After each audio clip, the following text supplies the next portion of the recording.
poursuit cette matinée à la rencontre d'une belle et grande métropole, celle du Grand Paris. Et pour cela, je suis ravie d'accueillir à mes côtés Daniel Guiraud, donc vice-président délégué à la métropole du Grand Paris. Bonjour.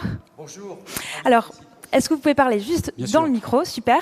Est-ce que vous pouvez un petit peu nous rappeler ce que c'est finalement la métropole du Grand Paris? Bien sûr. D'abord, bonjour à toutes et à tous. Vous dire tout d'abord que la métropole du Grand Paris est une institution jeune, relativement jeune, et notamment au regard des autres institutions qui structurent les collectivités territoriales, les communes, les départements, les régions, puisque nous n'avons que 5 ans d'existence. Nous avons été créés au 1er janvier 2016. Donc, qu'est-ce que la métropole du Grand Paris? C'est un établissement public de coopération intercommunale. Et je vais insister là-dessus, c'est très important, ça génère un type de relation entre les membres de la métropole qui n'est pas le même que celui qui existe dans des communes, des départements ou des régions, ceux qu'il n'y a pas une opposition frontale entre une majorité et une opposition, mais qu'on est à la recherche du consensus et de trouver des bonnes solutions. Alors, 131 communes, dont Paris, constituent la métropole du Grand Paris. Nous avons un budget d'un ordre de grandeur assez comparable à celui de la région Île-de-France. Nous avons 3,7 milliards de budget. Ceci étant dit, nous devons en restituer, c'est ce que la loi appelle les attributions de compensation, une grande partie aux communes constitutives. Et un des enjeux des années à venir, c'est de trouver une nouvelle donne financière pour nous donner davantage de force de frappe financière pour intervenir notamment sur la question de l'environnement, des mobilités, enfin tout ce qui intéresse la session d'aujourd'hui au Web Institute. Alors vous dire que la métropole du Grand Paris a comme compétence l'environnement, l'habitat, le développement économique, le développement du territoire d'intérêt métropolitain et la gestion des milieux aquatiques et la prévention des inondations, la fameuse GEMAPI. Voilà, donc c'est autour de ça qu'intervient la métropole. Ensuite, place à l'innovation, à la réflexion, indépendamment des cases dans lesquelles le législateur a créé les responsabilités des uns et des autres. Rien ne nous interdit aussi de nous saisir de quelques questions et de traiter dans le respect de la subsidiarité, c'est-à-dire que chacun fasse ce pourquoi il est le plus à même d'intervenir. Alors justement, vous l'avez un petit peu évoqué, les enjeux d'environnement. Et si on le prend plus particulièrement sous l'axe des enjeux de mobilité, quels sont un petit peu ces enjeux qui sont propres à la métropole du Grand Paris? D'abord, si on interroge les habitants dans nos villes, que ce soit à Paris intramuros ou sur le périmètre de la métropole, sachant que la métropole, en gros le périmètre, il correspond peu ou prou à celui de Paris et des 3 départements de première couronne, Val-de-Marne, Hauts-de-Seine et Seine-Saint-Denis. Que soit Paris ou en dehors de Paris, si on interroge les habitants et si on interroge également ceux qui sont salariés dans le périmètre de la métropole mais qui viennent d'ailleurs, l'indice de satisfaction par rapport au transport doit être relativement faible et peu satisfaisant. On voit bien que ce soit en termes de transport en commun, les usagers du RER B par exemple, ou en transport en voiture avec les bouchons aux portes Paris, etc. Donc on voit bien qu'on est sur une situation qui n'est pas satisfaisante. Ça, c'est un élément de l'équation.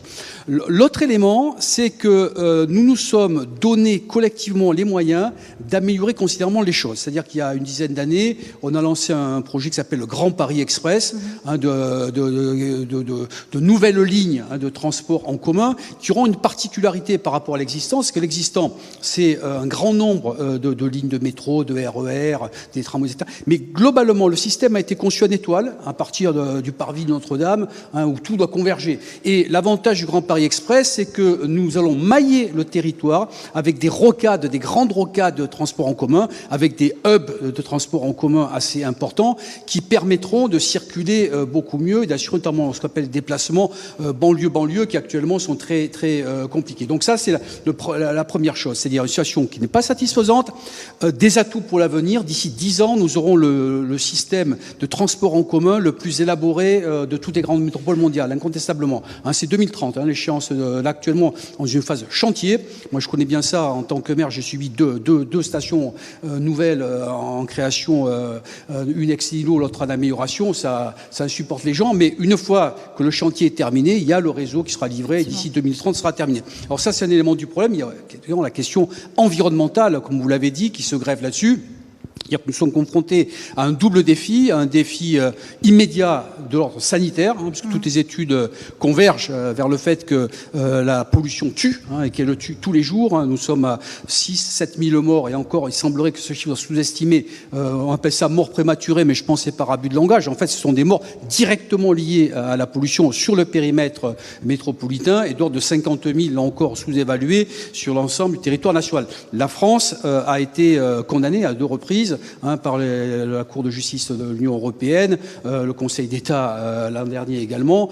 Donc, accessoirement, on a aussi une question de sanctions là, qui est un peu l'épée de Damoclès au-dessus de la tête de tous les décideurs de l'État, comme des collectivités territoriales, comme de la métropole du Grand Paris. Donc, il faut qu'on bouge.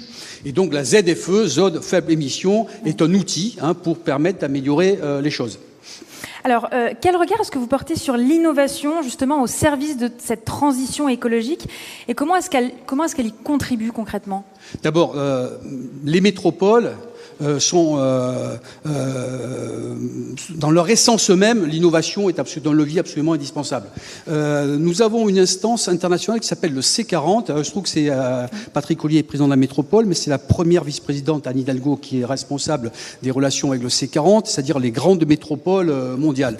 J'ai participé avec elle à quelques sessions, et il y a un élément sur lequel tout le monde s'accorde, que ce soit Los Angeles, New York, Séoul, San Francisco, c'est que un triptyque, innovation, les métropoles doivent être innovantes, elles doivent être inclusives, elles doivent être résilientes. C'est autour de ces 3 notions que se posent tous les défis de l'avenir. Donc l'innovation, bien évidemment, et ce d'autant plus que il y a une innovation qui est induite par la loi du marché, par la recherche scientifique, et que bien souvent les collectivités publiques courent derrière pour essayer de rattraper les effets néfastes, sachant que en toute chose, c'est comme la langue des autres, c'est une bonne chose, ça peut être aussi une mauvaise chose. Je pense tout à l'heure, je voyais en arrivant des intervenants qui évoquaient les trottinettes jonchant les trottoirs, etc. Moi, en tant que maire, j'ai arrêté d'être maire au dernier mandat, parce que j'ai passé la main à un adjoint, mais j'étais maire pendant 20 ans. Et sur ces 20 ans, ce sont les 4 dernières années qui m'ont fait apparaître, comme à tous les maires, l'explosion des nouvelles mobilités. Pour le meilleur et pour le pire. Alors, c'est très sympathique, c'est souvent beaucoup moins polluant se déplacer en trottinette ou en VAE ou en vélo qu'en voiture, bien évidemment. Mais en même temps, le code de la route n'est pas adapté, et avec l'explosion du e-commerce sur les 3 dernières années, on voit bien que le système a été impensé. C'est-à-dire qu'on fait face, on essaie. Donc voilà. Nécessité de réorganiser. Utilisons tous les leviers de la révolution numérique pour améliorer les choses. Ce qu'on essaie de faire avec la métropole du Grand Paris. Nous avons un schéma métropolitain d'aménagement numérique, et nous souhaitons, avec ce schéma, entrer dans un écosystème avec tous les acteurs qui travaillent sur les questions d'innovation, donc nouer des partenariats stratégiques, ce qui est le cas actuellement avec écoutez, je crois d'ailleurs que je suis ici avec un partenaire naturel de la métropole, de par la surface qui est la vôtre, mais nous travaillons beaucoup avec Paris & Co, avec Cap Digital, avec French Tech Grand Paris, la station F aussi est un partenaire, voilà. Et donc on veut, à travers ces partenariats, aider autant que se faire à faire entrer l'innovation comme une solution aux problèmes et à l'anticipation des problèmes. Souvent on pêche par le fait qu'on n'a pas su anticiper. Aujourd'hui on sait qu'on a pêché, donc il faut maintenant qu'on ne retrébuche pas sur les mêmes cailloux. Donc voilà, donc l'importance que vous soulignez est tout à fait pertinente. Alors justement, est-ce que vous pouvez nous partager un petit peu des expérimentations que vous avez menées, que vous êtes en train de mettre en place ? Alors, nous sommes en train de lancer un programme qui s'appelle Innover dans la ville. Donc on veut fédérer des experts de très bon niveau pour conseiller les collectivités, nos 131 communes membres de la métropole. Nous voulons créer des parcours d'évaluation et de suivi à travers l'analyse des expériences. Donc, innover dans la ville, on travaille par exemple sur le rétrofit. Chaque ville a un parc automobile avec des 2 roues, des 3 roues. Comment on fait pour que ces 2 roues, 3 roues qui sont actuellement avec des moteurs à essence ou diesel, sans les jeter à la casse parce que la structure, la carrosserie est bonne, on met dessus un moteur électrique ou hybride, mais électrique, c'est tout à fait possible. Donc on a des expériences à Montreuil, dans d'autres villes, en cours au niveau de la métropole. On a également la question des vélos cargo, que ce soit des vélos ou des vélos assistance électrique cargo. Ça peut être une des solutions pour le e-commerce proximité, d'arriver à ne pas encombrer trop la gestion du dernier kilomètre. La gestion du dernier kilomètre, en termes de logistique, est quelque chose d'absolument indispensable. Donc il faut qu'on travaille sur toutes ces dimensions-là. Je pense également qu'il faut qu'on utilise les outils numériques, les applications dans la gestion des flux. Je vais prendre un exemple. Les communes ont dû s'équiper au fil des ans, juste parce que l'État s'étant désengagé de la question de la sécurité publique, on a dû mettre pratiquement tous des réseaux de vidéosurveillance, de vidéoprotection. Donc on a tous des caméras et des gens derrière les caméras dans nos villes. On peut utiliser le système des caméras pour réguler les flux. C'est-à-dire actuellement on a une expérimentation avec deux communes, avec un établissement public territorial, une intercommunalité qui s'appelle le Grand Paris Seine-Ouest. On est en train de regarder avec eux la fréquentation des coronapistes, ces nouvelles pistes cyclables provisoires, mais qui vont durer, soyez assurés, après la pandémie Covid-19. On espère qu'elle va s'arrêter rapidement. C'est un gros problème.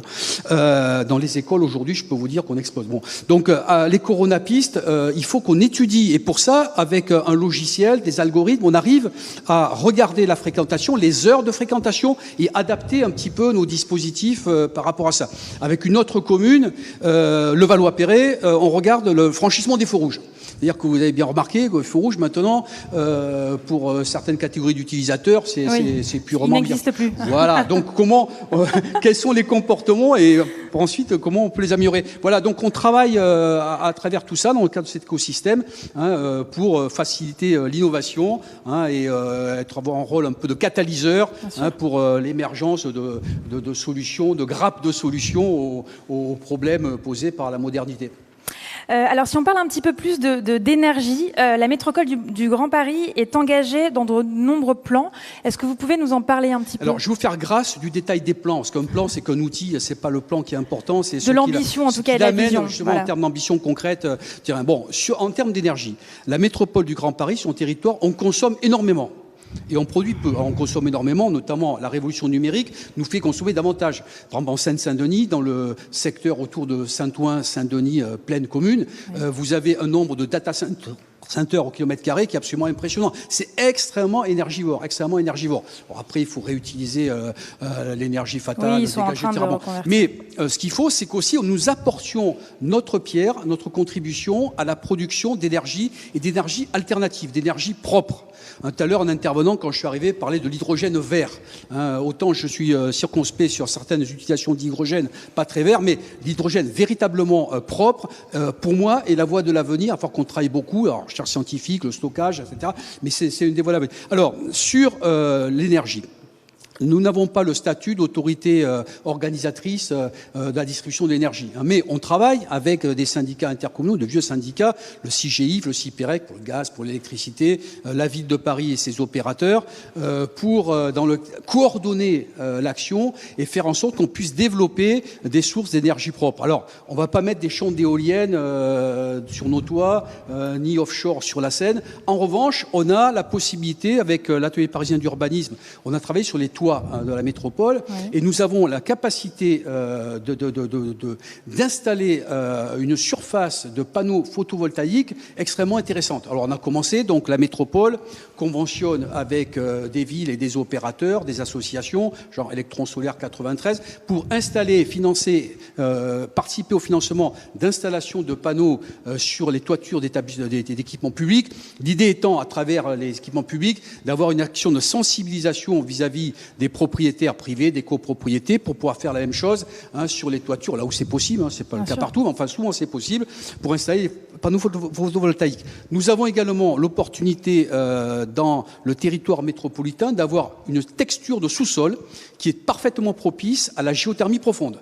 Donc là, nous avons des opérations d'études avec toute une série d'organismes spécialisés pour travailler, pour voir où est-ce qu'on peut favoriser cette géothermie profonde.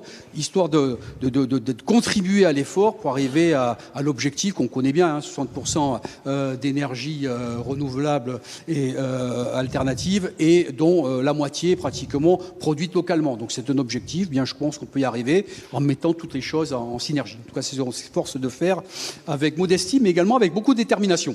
Bon, tant mieux. Pour conclure, peut-être, la métropole du Grand Paris, c'est aussi 25% du PIB national, donc c'est quand même pas négligeable.